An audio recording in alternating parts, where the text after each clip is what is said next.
উল ফিতর। বছর ঘুরে ঈদ আসে আর রাজধানীর কর্মব্যস্ত মানুষেরা নারীর টানে ছুটে যায় পরিবারের সাথে ঈদ উদযাপন করতে।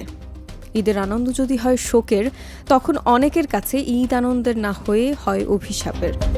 এবারের ঈদ উল ফিতর ঘিরে দেশের সড়ক ও নৌপথে ঘটেছে একের পর এক দুর্ঘটনা। 10 দিনের ছুটিতে সারা দেশে সড়ক দুর্ঘটনায় নিহত হয়েছেন অন্তত 274 জন, আহত হয়েছেন 1,500-এরও বেশি মানুষ। রোড সেফটি ফাউন্ডেশনের তথ্য মতে 16 থেকে 26 মার্চ পর্যন্ত 342টি দুর্ঘটনায় এসব হতাহতের ঘটনা ঘটে। সবচেয়ে ভয়াবহ দুর্ঘটনা ঘটে রাজবাড়ীর গোয়ালন্দ উপজেলার দৌলতদিয়া 3 নম্বর ফেরিঘাটে। ফেরিতে ওঠার অপেক্ষায় থাকা সৌহার্দ্য পরিবহন নামে একটি যাত্রীবাহী বাস হঠাৎ করেই নিয়ন্ত্রণ হারিয়ে পদ্মা নদীতে ডুবে যায়।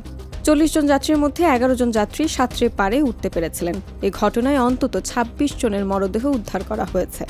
এখনও নিখোঁজ অনেকেই। এই দুর্ঘটনা যেন মুহূর্তেই আমাদের যাত্রাকে পরিণত করে শোকের মিছিলে।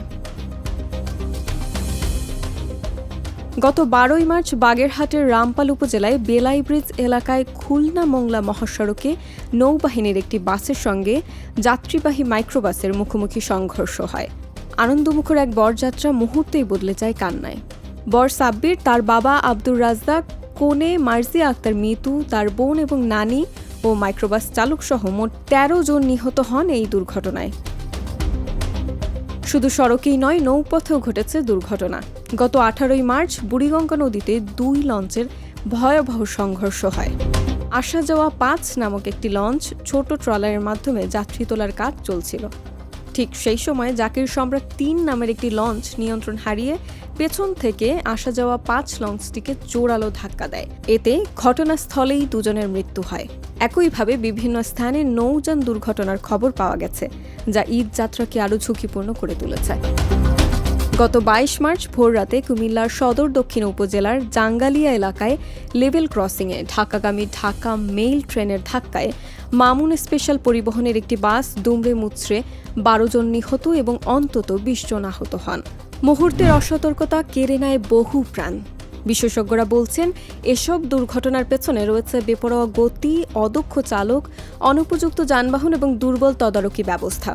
অনেক ক্ষেত্রেই চালকদের দীর্ঘ সময় বিরতিহীনভাবে গাড়ি চালাতে হয়, যা দুর্ঘটনার ঝুঁকি বাড়ায়। হাইওয়ে পুলিশের তথ্য অনুযায়ী ঈদের সময় যানবাহনের চাপ কয়েক গুণ বেড়ে যায়, কিন্তু সীমিত জনবল দিয়ে সেই চাপ সামাল দেওয়া কঠিন হয়ে পড়ে। এছাড়াও মহাসড়কের অবৈধ ছোট যানবাহনের প্রবেশ পরিস্থিতিকেও আরও জটিল করে তোলে। প্রতি বছরই ঈদে বাড়ি ফেরার কথা থাকলেও ফেরা হয় না অনেকেরই। প্রশ্ন রয়ে যায়, আর কত প্রাণ গেলে বদলাবে এই চিত্র? নিরাপদ যাত্রা নিশ্চিত করতে এখনই প্রয়োজন কার্যকর পদক্ষেপ।